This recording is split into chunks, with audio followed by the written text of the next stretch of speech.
Masmavi 3 Mutfakta'ya hoş geldiniz. Sevgili arkadaşlarım, bayram hazırlıkları başladı. Uğruna böyle fırınların önünde kuyruklar oluşan kahke tarifim var bugün. Halep kahkesi yapacağız. Hemen başlıyorum. İyi seyirler dilerim. Hamurumuz için gerekli malzemeler: 2 su bardağı ılık sütümüzü kasemize alalım. Yarım su bardağı şeker ilave edelim. Çok tatlı olmuyor. Orta tatlı bir mayalı çörek. Bir paket mayamızı ilave edelim. Güzelce karıştırıp tezgahta şöyle bir 2 dakika bekletelim. Hani mayamız tamamen kendini salsın. 2 dakikanın sonunda tekrar iyice bir karıştırıyorum ve hamurumuzu devam malzemelerine ekleyelim. Bir tam yumurta, bir yumurta akını hamurumuza ilave ediyoruz. Bir yumurta sarısını bu şekilde paketleyip kenara kaldırın. Çünkü uzun çalışacağımız için paketlemezseniz yumurta sarısının yüzeyi kurur. Bir fiske tuz ekleyip kahkemizin olmazsa olmazı mahlebimizi ilave edelim. Bir tatlı kaşığı dolu dolu mahlebimizi ilave edelim. Aktarlarda, marketlerde kolaylıkla temin edebilirsiniz. Bir su bardağının 1/3 kadar sıvı yağımızı ilave edelim. Ben bunların hepsini gram ölçüsü olarak da açıklama bölümüne ekleyeceğim. Hepsini güzelce bir karıştıralım ve unumuzu ekleyerek hamurumuzu yoğurmaya başlayalım. Toplam un miktarı 5,5 maksimum 6 su bardağı kadar. Siz dikkatli ekleyin lütfen, çok sert bir hamur olmasın. Şöyle tahta kaşıkla kabaca bir toparlıyorum. Daha sonra hamurumuza tam olarak şöyle bir 50 gram kadar yumuşak tereyağımızı ilave edelim ve yoğurmaya başlayalım. Şimdi sevgili arkadaşlarım, bu bir mayalı hamur olduğu için şahane bir hamur. Yani 1 dakikada kendini toparlıyor. Ama siz bırakmayın. Bir 4-5 dakika güzelce yoğurun. Gluten iyice bağlansın, hamur iyice yumuşasın. Bakın ben bunu elimde, hatta biraz sonra yere alıyorum ve yerde yoğurdum. Bu şekle getirdim. Yaklaşık 5 dakika sonra elimizin altında inanılmaz güzel, ne diyoruz, fıstık gibi bir hamurumuz var. Onu şöyle katlıyorum. Katlarken de size bir yandan hamurun yumuşaklığını ve kıvamını gösteriyorum. Hatta ben yoğururken elimin sıcaklığından neredeyse mayası gelmeye başlamıştı. Hamurumuzu katladık. Kasemize tekrar bırakıp kapağını kapatalım. Mayalanmaya bırakalım.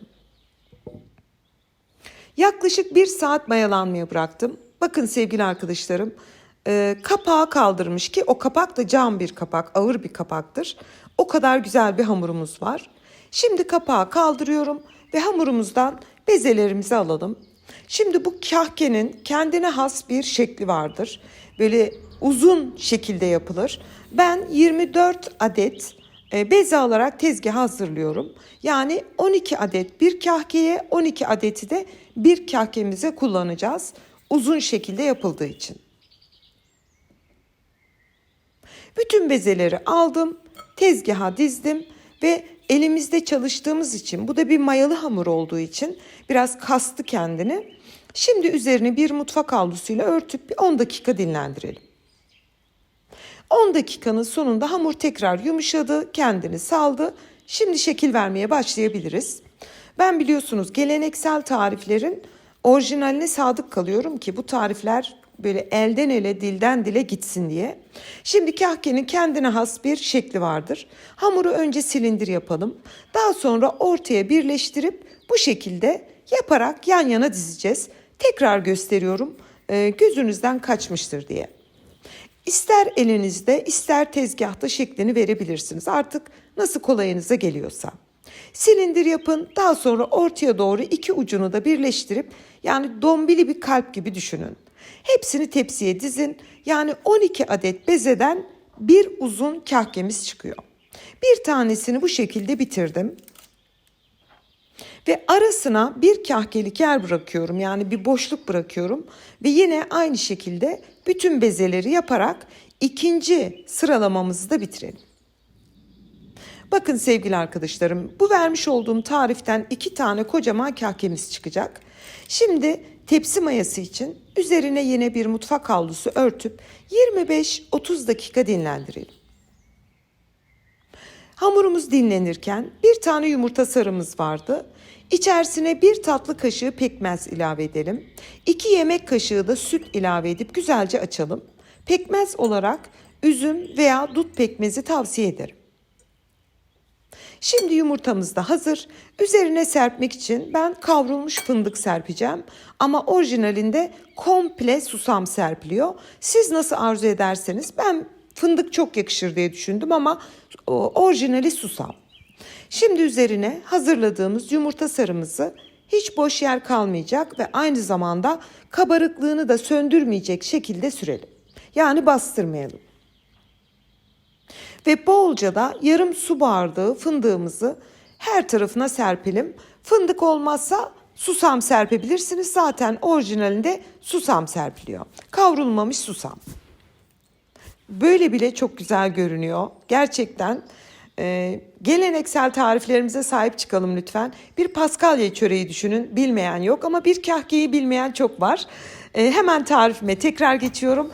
Önceden ısınmış alt üst ayar 190 derece fırında 35-40 dakika pişmeye gönderdim.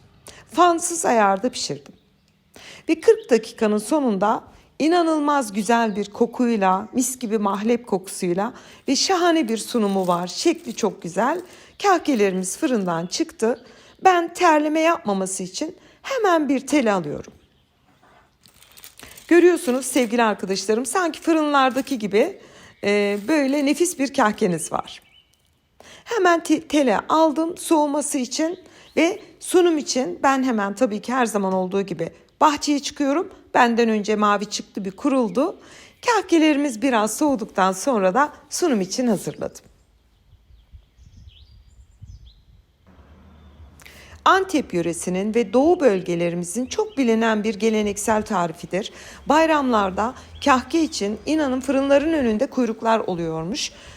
Antep kahkesi deniliyor veya Halep kahkesi diye denilebiliyor veya mayalı kahke diye de geçiyor.